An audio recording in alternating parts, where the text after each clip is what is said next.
अब हमें अवतार पार्टी का वो मक्कारी का टोपी जो पहनते हैं लालू जी, तेजस्वी जी और पूरा राजद परिवार जो पहनता है, मुझे वो मक्कारी की टोपी और मुशायरा नहीं चाहिए। 16 घंटा रोजा आदिल रख रहे हैं, 16 घंटा रोजा रख रहे हैं डब्लू साहब, 16 घंटा मौलाना रख रहे हैं, 16 घंटा 15 घंटा मोदी भाई रोजा रख रहे हैं। रोजा रखेंगे हम, खजूर खाओगे तुम, ये कहाँ का इंसाफ? लोकसभा के प्रत्याशी AIMIM के प्रत्याशी फारूक रजा और डब्लू भाई के समर्थन में आज आदिल हसन आए हुए हैं फरवई शरीफ में चुनावी सभा को संबोधित किया। सर, आपने अपने भाषण में कहा कि 15 घंटा 16 घंटा रोज़ा रखे हम, खजूर खाएं तेजस्वी प्रसाद लालू प्रसाद यादव, ऐसा भाई देखते हैं अवतार पार्टी का ड्रामा। आप देखते हैं बिहार में मुसलमानों के माइनॉरिटी का बजट 650 करोड़ के लगभग है। यहाँ पे आबादी 2.25 करोड़ मुसलमानों की है, तो बजट सिर्फ 650 करोड़ लगभग। तेलंगाना में मुसलमानों की माइनॉरिटी की आबादी 50 लाख है, वहाँ 2200 करोड़ माइनॉरिटी का बजट है। तो मुझे हिस्सेदारी दीजिएगा ना। ये पॉलिटिकल ड्रामा खजूर खिला के आप क्या करना चाहते हैं? टोपी मेरे लिए है, गमछा साफा मेरे लिए, ये मेरी चीज़ है।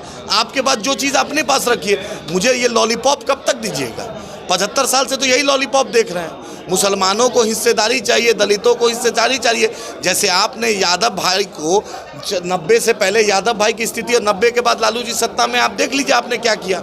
भोला यादव साहब MLC भी बनेंगे, भोला यादव जी MLA ही बनेंगे, भोला यादव जी संस्कृत बोर्ड का चेयरमैन बनेंगे। राज्यसभा जाएंगे तो बिहार का कोई यादव नहीं जाएगा, संजय यादव जाएंगे। बिहार का यादव झंडा सिर्फ उठाने के लिए इनके लिए रहेगा। जो इनके परिवार के सामने नतमस्तक रहेगा, जो इनके परिवार का परिक्रमा करेगा, वही जाएगा। मुझे अवतार पार्टी नहीं चाहिए। तेलंगाना में अवतार पार्टी, आंध्रा में होता है।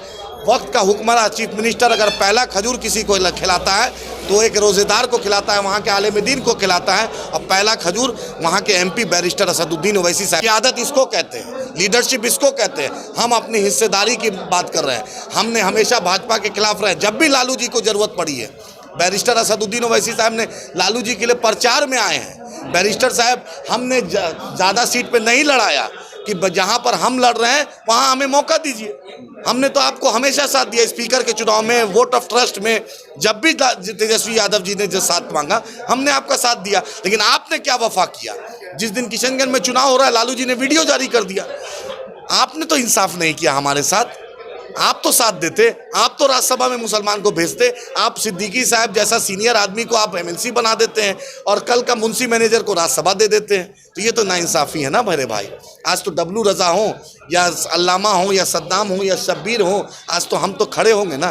तेजस्वी जी, आप अगर खड़े हुए हैं तो बिहार का मुसलमान, बिहार का दलित भी खड़ा होना जान गया अल्हम्दुलिल्लाह। क्या उम्मीद रखते हैं फारूक रजा और डब्लू भाई से पाटलिपुत्रा के लोगों के लिए? क्या उम्मीद रखते हैं कि इन पे इतना ट्रस्ट करके टिकट दिया? भाई डब्लू साहब में अल्लाह ने सलाहियत दी है। सबसे बड़ी बात यहीं की है, डब्लू भाई को विक्रम का रास्ता, पाली का रास्ता, बीटा का रास्ता, दानापुर का रास्ता बताना नहीं पड़ेगा।